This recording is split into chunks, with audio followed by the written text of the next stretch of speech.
So welcome back to Notes to Self. I'll be honest right now, I'm rushing to get this podcast out. I half forgot about it until late Thursday afternoon before I was going to work. So I got everything ready, and so here I am today. So I'll be honest, the reason I'm distracted is, so last week Friday, when Andrew's podcast was going up, I was playing Pokemon Shield. Yep, the new Pokemon game came out, and as you already know, I'm a huge Pokemon fan, and so I ordered it a while ago, and it came in on Friday, and all day Friday, and all day Saturday, I played Pokemon Shield, like, nonstop, the whole day. I took like a half-hour break to go take a walk outside on Saturday, and that was it. So my entire time was spent playing Pokemon. And then Sunday I had to grade papers, so I graded students' papers, and when I was done, I played Pokemon for about an hour and a half, 2 hours, and then went to bed. So my whole weekend was Pokemon. So my mind is fresh on Pokemon, and it's one of those, like, as this week has gone on, I've continued thinking about it. I continue playing it off and on, partly because, you know, I'm an adult, I work, I have jobs, I have responsibilities. I can't quite just sit around and play Pokemon all day. So I wanted to talk about the new Pokemon games in particular today because they are controversial for numerous reasons, and having come off of just playing them straight for a few days, I have a lot of thoughts and opinions on it, and I can put that out there. So the first thought and comment is, you know, this is actually big. Everyone wants to say that the new games are terrible. The whole Dexit issue, which, if you don't know, Dexit is the term they're giving to the idea that they cut the national dex from the game. It's making fun of the fact that this region, the Galar region, is based off of Great Britain, and their decision to leave the European Union, which is, you know, Brexit. So it's Dexit. Yeah, it's quite clever, actually. But no, so Dexit was they cut a lot of Pokemon from the National Dex. They didn't even include the National Dex in the game. You can't transfer in Pokemon that aren't in the game. And it's a thing that a lot of people were upset about when they first found out. And when that was going on, I've constantly said since the beginning, as soon as they announced that, I was always saying, it's not a bad thing, it's not a bad thing. I've actually had kind of verbal fights with some people about it because they're the kind of people that are like, oh, they're cutting my Pokemon. Well, yeah, no. My piece has always been, like I said, since this first came forward, the idea of cutting the National Dex was bound to happen. It was inevitable. We're already, I think I did the math recently with all the new Pokemon, not counting alternate forms, we're at like 890 some Pokemon, which is impressive in itself. Maybe 880 something. But the point is, there's a lot of Pokemon.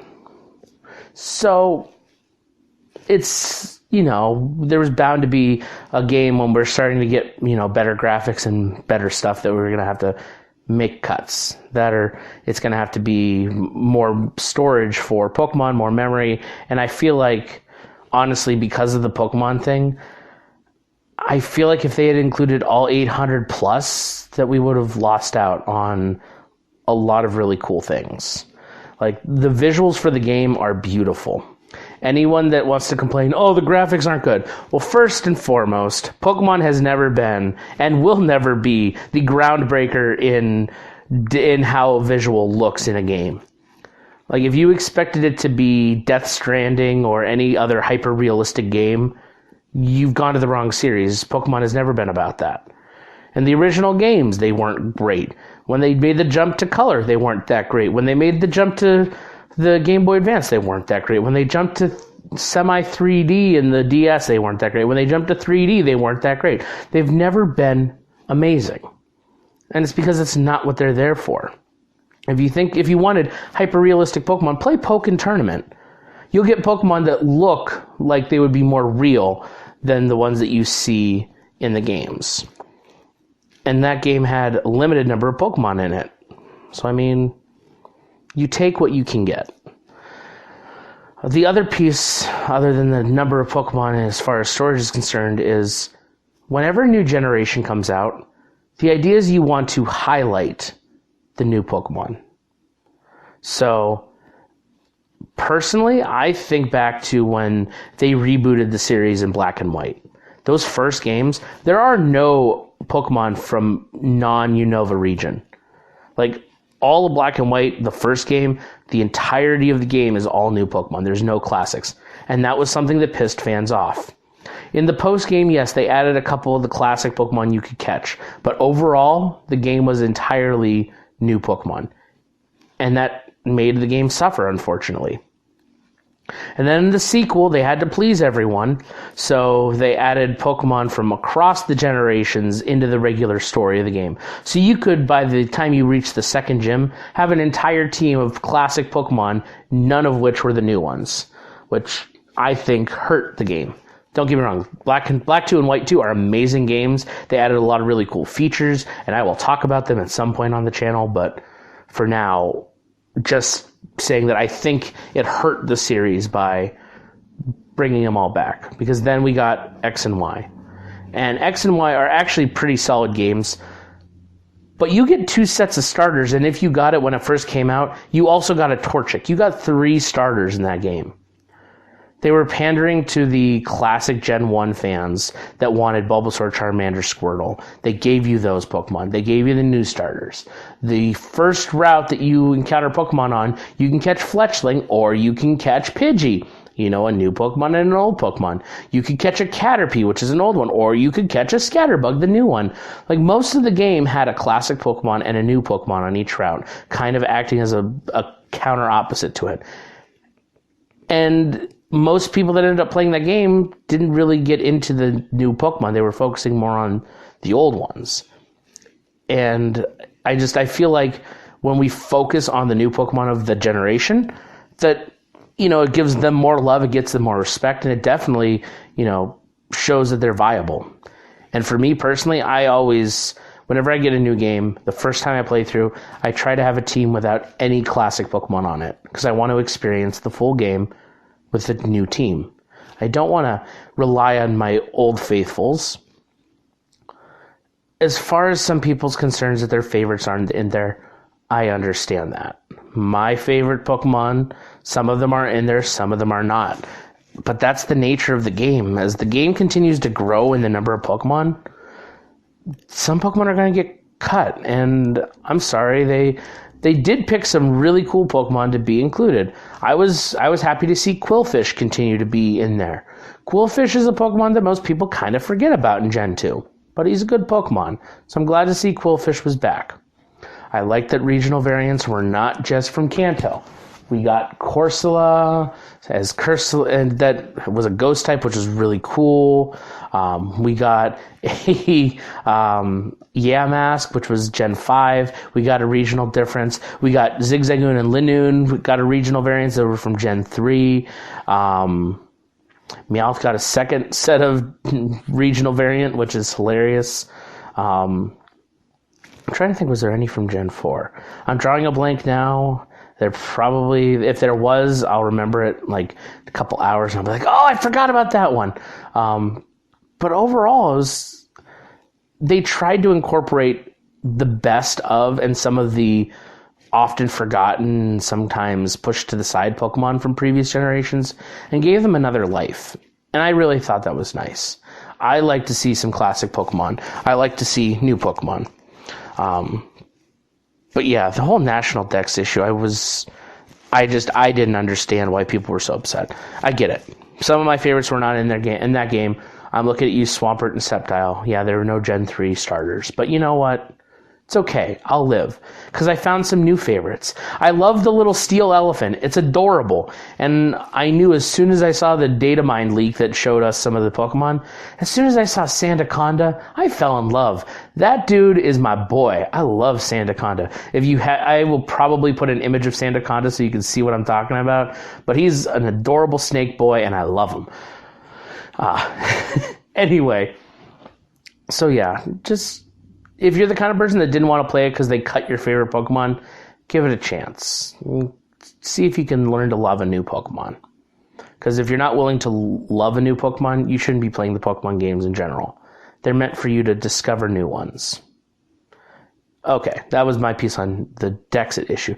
The other issue that people have been saying are related to how Sun and Moon and Ultra Sun and Ultra Moon kind of went. The whole idea that they were more hand-holding and they were kind of... the games were getting easier. I definitely, and Andrew said it, I've said it on here before, my girlfriend says it, everybody says it about me. I'm a Pokemon encyclopedia. I know type advantages, and I know all the Pokemon by heart. I'm actually currently learning all the new Pokemon so that I know them by heart, and their typing. But the curse is that I do know all the typings. I know their weaknesses, I know their strengths, and the combinations, when I see them, I figure out right away what they're weak to, what they're strong against. So, yes, I actually had a pretty easy time beating most of the gym leaders and most of the game. Like, there wasn't a real challenge there. However, the wild area was really cool, actually. A lot of people that complain that, oh, it's simple, and there's a lot going on there. If you're willing to invest time in wandering around the area and discovering new things, there's a lot to be had. And there's a lot of really strong Pokemon. I was overconfident when I started. I had my Grookey, which is the grass monkey, and I was like, I saw an Onix. I was like, I can take that down. And it was over 10 levels higher than me, and I was like, I can still take it down. I got the type advantage. And that Onix killed me. It killed my Grookey, and I had to run away from the battle.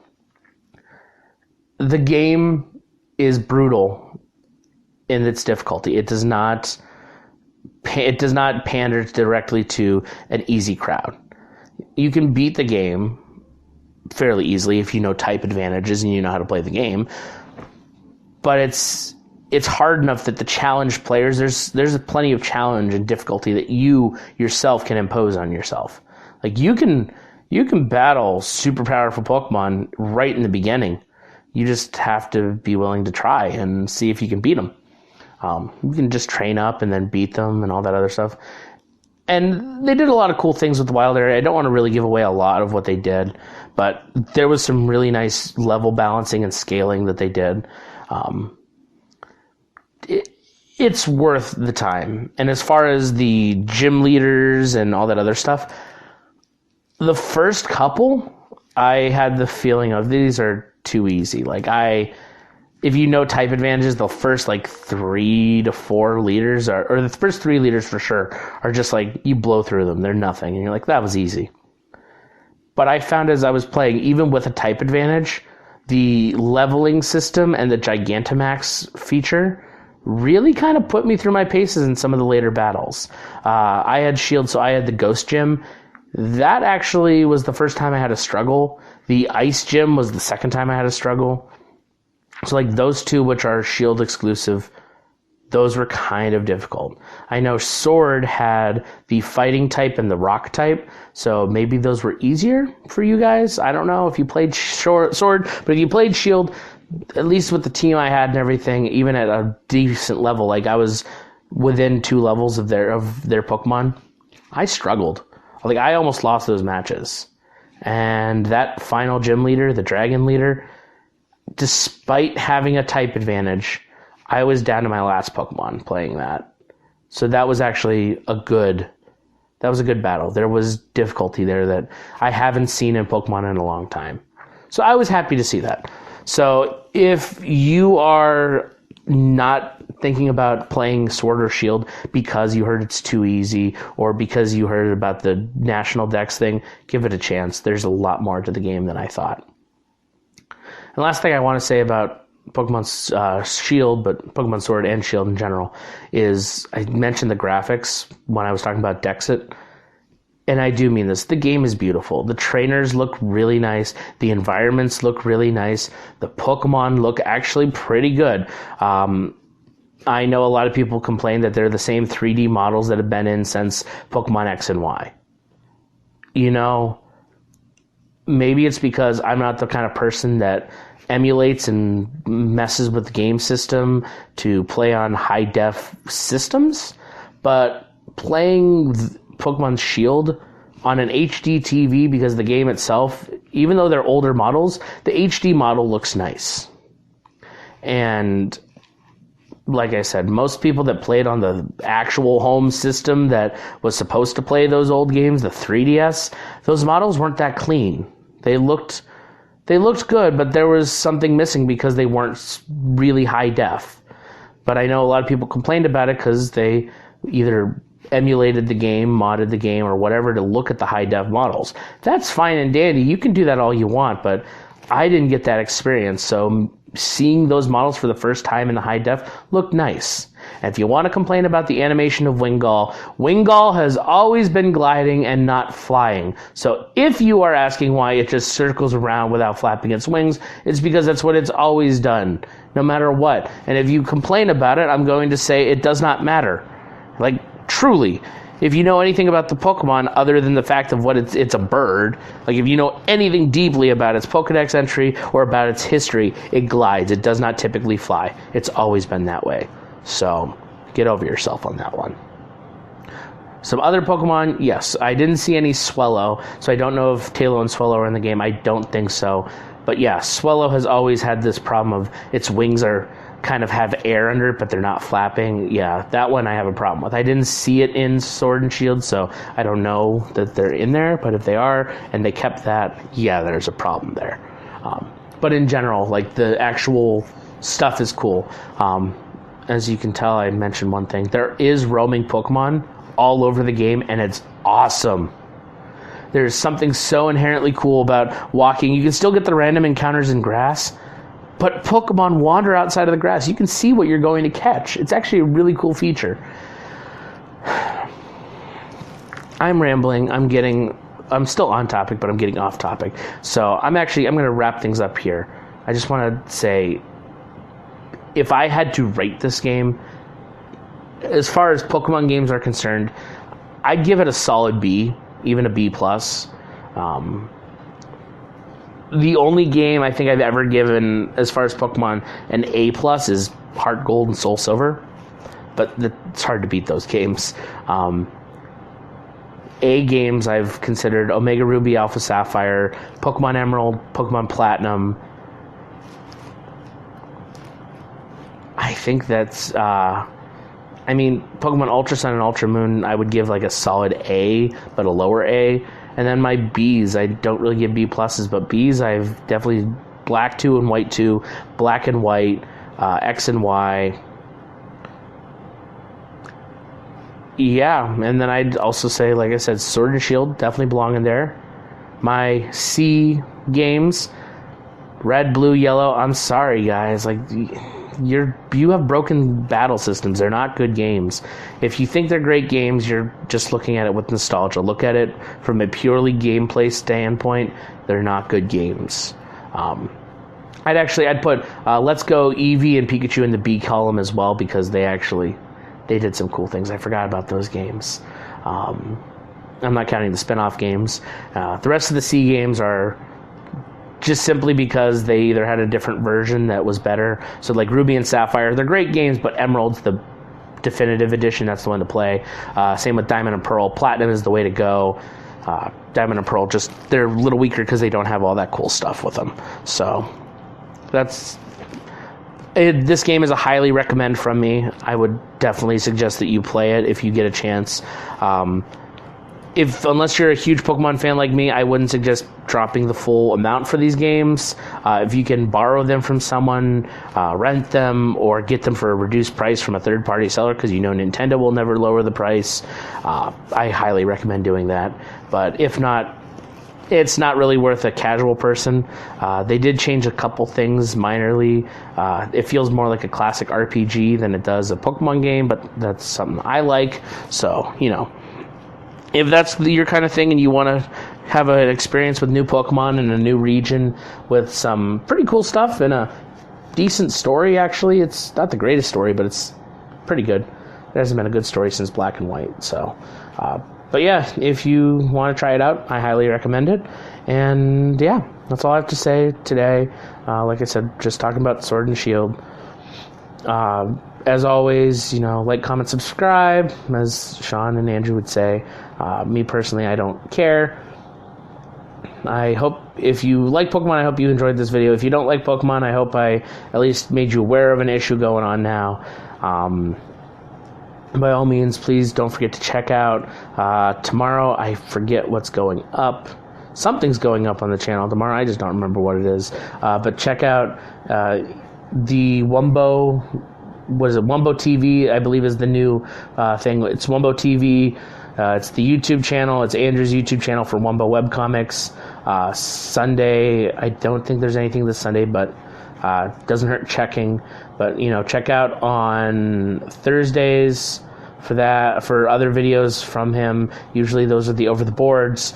And on Wednesday, make sure to check the comics from Wumbo webcomics at the same time. We post those. We post a video on Wednesday, and we post Wumbo webcomics every Wednesday. So that's our content heavy day. So be sure to check it out. Let us know if there's content that you want to see or stuff you want. By all means, if you want us to do a specific comic, you can reach out to us about that for Wumbo. If you want to see a certain video or a certain topic discussed, as always, let us know.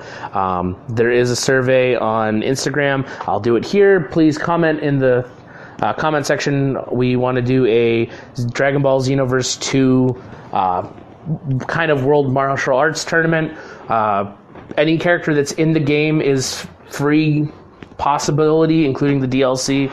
As well, if you can think of a character that can be made in the character creator, that is also a legitimate option. So to people like Master Roshi, you can totally make a build of Roshi in the game. So let us know what characters you want to participate in the tournament. Andrew and I have plans to participate ourselves as fighters, controlling them. We're supposed to be reaching out to Sean at some point about that. So Sean, if you're listening to this is kind of my informal invitation for you to join this fight.